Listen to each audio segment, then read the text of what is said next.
नमस्कार, capital TV Bihar देख रहे हैं आप और मैं हूं आपके साथ दिव्या सिंह। बिहार के स्पेशल स्टोरी में आपका स्वागत है। नीतीश कुमार के एनडीए में जाते ही बिहार की सियासत गर्मा गई है।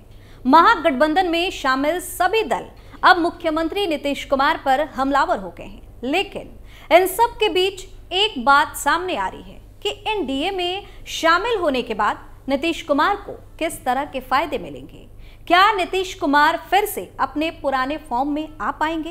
तमाम तरह के सवाल हैं जिसका जवाब हम आपको देंगे।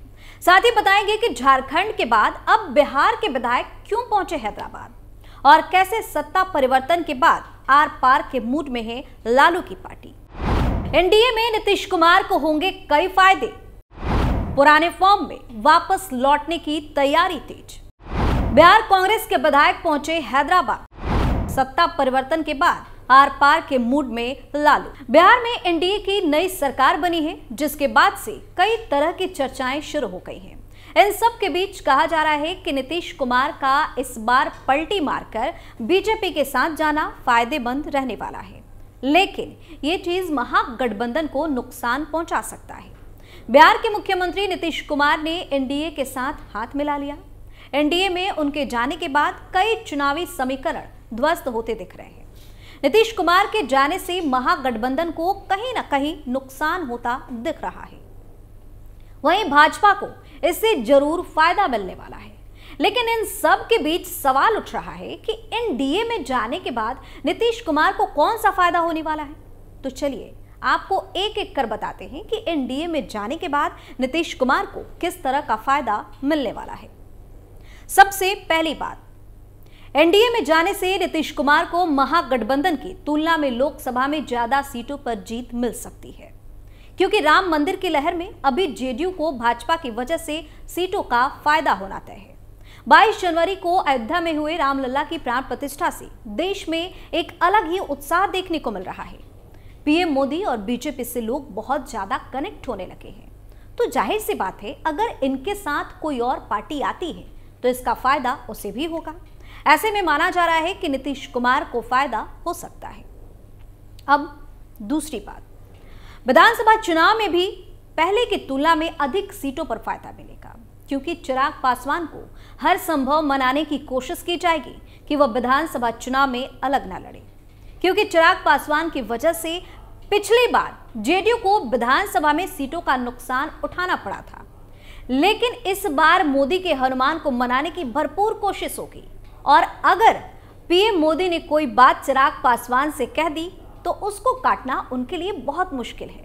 तो इस तरह से विधानसभा चुनाव में सीटों पर जेडीयू को फायदा हो सकता है। अब तीसरी बात, अब पीएम मोदी के साथ आने से नीतीश कुमार के बिखरे हुए कार्यकर्ता फिर से एकजुट हो जाएंगे।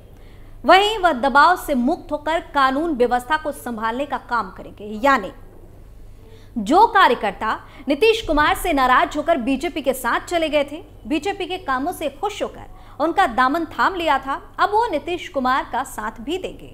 साथ ही कहा जा रहा था कि महागठबंधन सरकार में नीतीश कुमार पर दबाव था, इस वजह से वो सही से काम नहीं कर पा रहे थे। कानून व्यवस्था भी बहुत ज्यादा कमजोर हो गई, लेकिन अब बीजेपी के साथ मिलकर वो इसे मजबूत करने की कोशिश करेंगे। चौथी बात, शिक्षक नियुक्ति का क्रेडिट जो तेजस्वी यादव ले रहे थे, अब नीतीश कुमार अकेले लेंगे। इसके साथ ही जगह जगह पोस्टर लगाकर यह बताने की कोशिश करेंगे कि जेडीयू ने ही लाखों शिक्षकों की बहाली की है, जिससे इनको फायदा होगा। पांचवी बात, राज्य में लटकी हुई परियोजनाओं को केंद्र सरकार की तरफ से तुरंत हरी झंडी मिल जाएगी। बिहार में कई ऐसी परियोजनाएं हैं जो केंद्र सरकार की मंजूरी के लिए राह देख रही थी। अब बीजेपी के साथ आने के बाद केंद्र की तरफ से भी नीतीश कुमार को कुछ सोचने की जरूरत नहीं है। दोनों मिलकर काम करेंगे तो बिहार का विकास और बेहतर होगा। तो ये कई फायदे हैं जो महागठबंधन को छोड़कर बीजेपी के साथ जाने से नीतीश कुमार को होगा।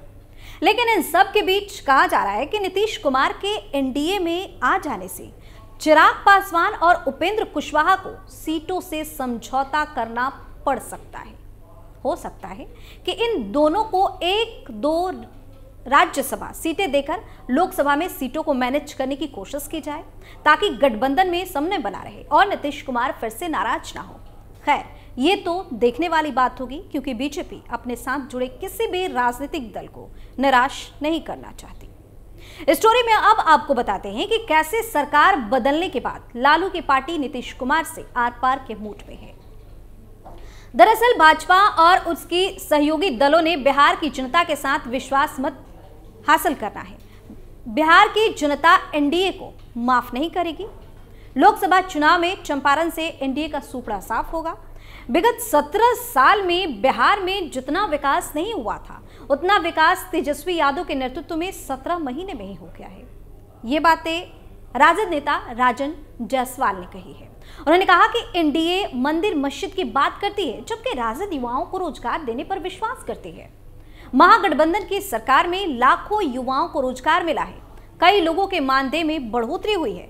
साथ ही कहा कि बिहार की अस्मिता के लिए हमें पूरी एकता के साथ आगामी लोकसभा चुनाव में लड़ना होगा और इंडी गठबंधन के प्रत्याशी की जीत सुनिश्चित करने के लिए बूथ स्तर पर संगठन को मजबूत करने की जरूरत है। अब आपको ये भी जानना जरूरी है कि क्यों बिहार में नई सरकार के बहुमत साबित करने से पहले कांग्रेस ने अपने विधायकों को हैदराबाद भेज दिया है।